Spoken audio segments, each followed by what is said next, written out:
Oh boy, on the cusp of Super Tuesday and on the heels of the most intense debate of this election cycle so far, a dramatic new development in the GOP race today. Donald Trump got another big endorsement. I am proud to be here to endorse Donald Trump for President of the United States. There is no one who is better prepared to provide America with the strong leadership that it needs, both at home and around the world, than Donald Trump. The best person to beat Hillary Clinton in November on that stage last night is undoubtedly Donald Trump. And so I am thrilled to be here this morning to lend my support. Christie surprising a lot of folks with his appearance at Trump's news conference in Texas earlier, 2 weeks after suspending his own campaign for the presidency. You may remember Christie dealt a crushing blow to Marco Rubio on the debate stage right before the New Hampshire primary. Rubio is now being hailed for his performance last night, but Christie's still determined to take him out, this time on behalf of Trump. Chris is an articulate guy. You know, Donald probably needs a lifeline after last night, so he called in Christie. I respect that. I have more than my fair share of endorsements. Rubio reacted to Christie's endorsement earlier. He's a con man. I think it's time to unmask him for what he is. He's trying to take over the conservative movement, even though he's not a conservative. But more importantly, he's a con. I mean, he's a con man who's taking advantage of people's fears and anxieties about the future, portraying himself as some sort of strong guy. He's not a strong guy. He's never, he's never faced real adversity before. So I've been saying that politics at this stage of the game is all about momentum and time. The momentum has been in the Trump camp, and time is running out for Rubio and Cruz. Some are saying Rubio's debate performance last night was a momentum changer. That is, until the Christie endorsement today. Trump has once again taken hold of the news cycle, the Christie endorsement that is, and that with that wild campaign event may have just shut the front door on some of his competitors. That, of course, is my opinion. Now, Marco Rubio will be on special report tonight to respond to this. But, KG, Rubio had a nice debate performance last night. And then this afternoon, all of a sudden, big endorsement. And I mean big in the sense of momentous. Yeah, and Rubio was so smiling and happy last night. He looked like he's just won the Super Bowl and said he's on the way to, Disneyland or Disney World. He had a great night.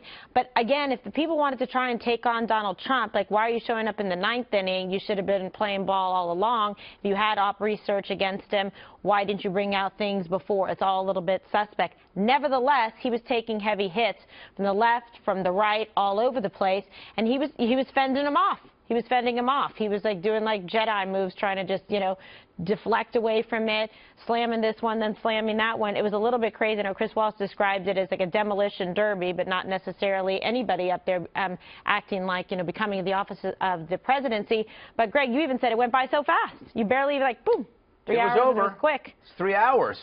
It was fast. I thought Rubio did a great job.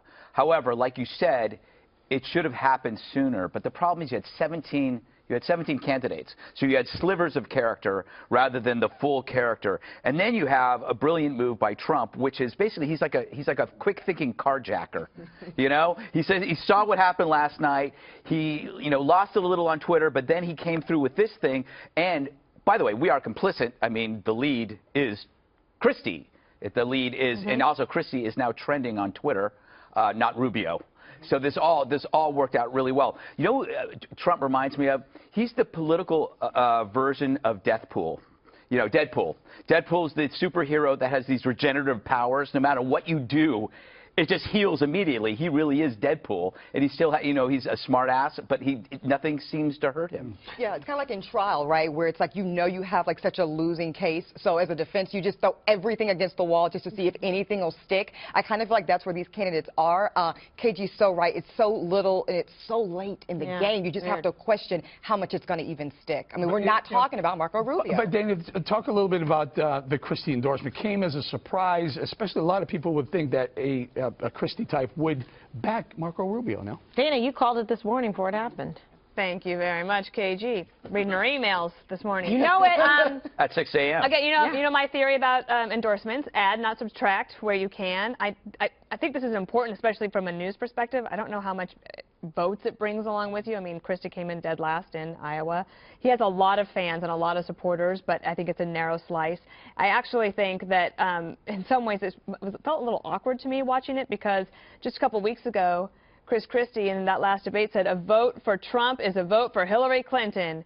And Donald Trump said about Bridgegate, he said, Chris Christie knew about it all along. So this happens in politics, where then you have an unholy alliance and they come together. Think Biden and Obama, right? They were competitors and then they come together.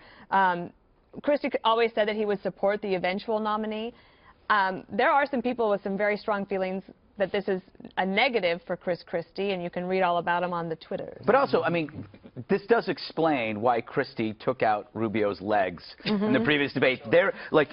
Let's face it, Trump is known for one thing, making deals. And he clearly made a deal with Christie. I think he made a deal with Kasich as well, because Kasich was very helpful to Trump last night. So we're watching the kind of the cabinet take shape. You think Trump made a deal with Kasich? Oh, I think so. But that was after his third glass of Pinot Noir, Pinot of the night. He was like, I see deals. You're not going to say Christie's the transportation secretary by chance? No, I think Attorney it's General. Attorney General. I'm kidding. But then the bridge. Now I got it. About but by the way, bridges. they are both on the opposite side of entitlement reform. So how does that, does that matter? Well, also, can I mention just one other thing on the endorsement? So throughout the campaign, people that mistakenly thought that Donald Trump wouldn't go the distance, that Chris Christie would pick up his supporters, because if you like someone who tells it like it is, then Chris Christie was that kind of person. So to me, this isn't all that surprising.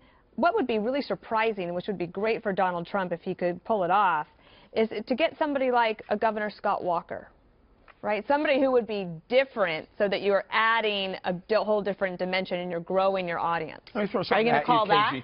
No. You've known Chris Christie for a long time. You've known Donald Trump for a long time. If Trump wants to be, maybe wants to pivot to be a little bit more statesman-like, he can use Chris Christie to be more Trump-like. The guy clearly was the biggest, loudest voice in the room for a long time. Trump likes his style, too, and he said that was a masterful prosecution, what he did Rubio. These two fit together well in terms of they're kind of simpatico in the way they go after it. If you're going to come after them, they're going to hit you twice as hard. So a similar type of personality. He was able to make the case for Trump, say, here, he's the only guy that knows how to hire people, that has executive level experience like myself, etc. I thought Christie did a very good job today doing what he needed and wanted to do, and I know a lot of his supporters are also conservatives supporting Trump. Remember Christie hugging Obama now. Not anymore. Not anymore. It'll be one of those things that floats away into the ether. About last night. Let me get to this one. This endorsement comes after a heated debate last night where Trump and Rubio shared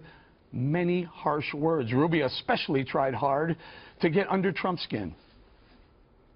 I've hired tens of thousands of people over my lifetime. Tens of thousands. Many from other countries instead of hiring Americans. Be quiet. Let me talk. This is a wall that's going to work.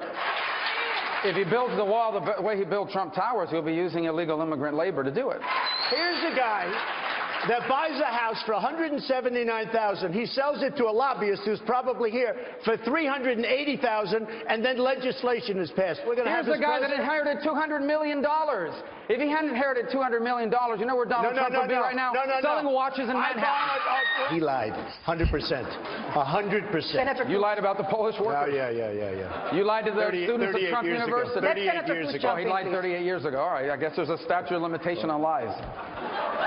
Ebony, that was unbelievable last night. That's like the Real Housewives of the District of Columbia. Yeah, I swear to you. It really totally is. I mean, it's amazing political. But at this point of the game, we kind of expect this, right? We're post-South Carolina. The gloves have officially come off. I can't even be mad at Marco Rubio for throwing everything and seeing what's sticking. Some of that did. Most of it, I think, slid off. And certainly, but look, we know that Trump takes this stuff, I think, a little personally. I don't think he was happy at all with what happened last night. And that's why he came out swinging big time today. Can I throw something out here? The numbers, poll numbers out today. Virginia, Trump plus 23. Florida, Trump plus 20. Michigan, plus 24. Trump. Massachusetts, plus 21. Yesterday, Texas, Trump even on one poll. He brought that up today, too. What they needed was a change of momentum last night. They were starting to get it, and it feels like it's back in the Trump camp. Well, that goes back to what I said about him being the political version of Deadpool. When you saw Trump last night talk about Planned Parenthood, in the old days, that would have hurt any Republican candidate to come out strongly in Planned Parenthood. But the primary charm of Trump is exactly what a lot of his ardent supporters fail to see. he has no truck with ideology. He is not going up against the establishment. He's going up against the duopoly of right versus left. Oof. He doesn't have any Good word. duopoly.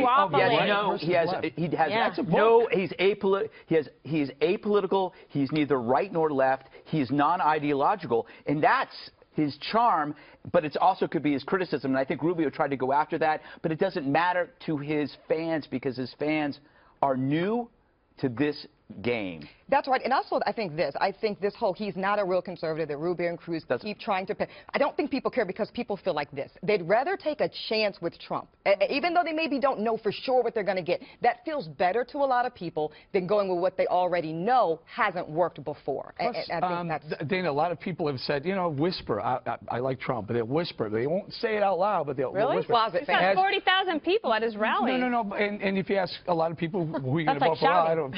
But now we had a couple of congressmen come out and endorse him. Now you have, wasn't Christie the chairman of the Republican Governors Association? Right, which is why I think also, I mean, I'm not to take away from the endorsement. Right? Adding is better than subtracting. But there are, believe me, there are conservatives all across the country, Republicans, not even of the establishment ilk, who are looking at this going, it doesn't matter to them, or they think that Chris Christie sold out. I do think that Chris Christie deserves so much credit for, look at across the country, the number of Republican governors. It's just amazing. He worked his tail off for that and deserves a lot of credit for it. I also think that if you look at someone today, like in Oklahoma, one of the states that will have a vote on Tuesday, Super Tuesday, you have Senator Inhofe, who is introducing Marco Rubio. Senator Inhofe is certainly no shrinking violet when it comes to the conservative movement. So there are endorsements on the other side for other candidates. And we haven't even talked about Senator Cruz yet, and I know that we have another block and we'll hopefully get to it. I thought he had a decent debate, too. I don't think anybody's talking about him either, though, today, Dana, because, again, this was where Rubio, I think, was successful, right? He's kind of limiting the conversation to Trump, Rubio, which at least is helpful for him. This is a problem for Ted Cruz, I think because so. Ted Cruz needs Texas on Super Tuesday. Yes. Remember, if he doesn't get 50% of the vote, that goes straight proportional, which means Ted Cruz, it may be. That may be. And that weakens his argument, too, Eric, that he could be the guy that can win. All you Cruzettes, please don't yell at me. I'm just doing the math. Just by the math. It's all good, Eric. No, but it's true, because right now Cruz gets to say, look, I'm the one person still standing that has beaten Donald Trump, and that's a stronger argument if he wins Texas. If he loses Texas, that argument loses steam. The thing about Rubio, he went from C-3PO to the Karate Kid. That was what he needed to do. Macho. But what about there are two people we haven't talked about, Carson and Kasich. And I felt when I was watching the debate, those were like the slow parts in action movies, you know, when you get up and you get something to drink or go to the men's room, you know, because there was just nothing happening. And the romance scene? Yeah, there were the romantic scenes in action films when Mel Gibson talks to his kid. That's not romantic when you talk to the kid. Ben Carson had the best line of the night. Oh, he did? Yeah. Why? Can someone attack me? Attack me. Yes.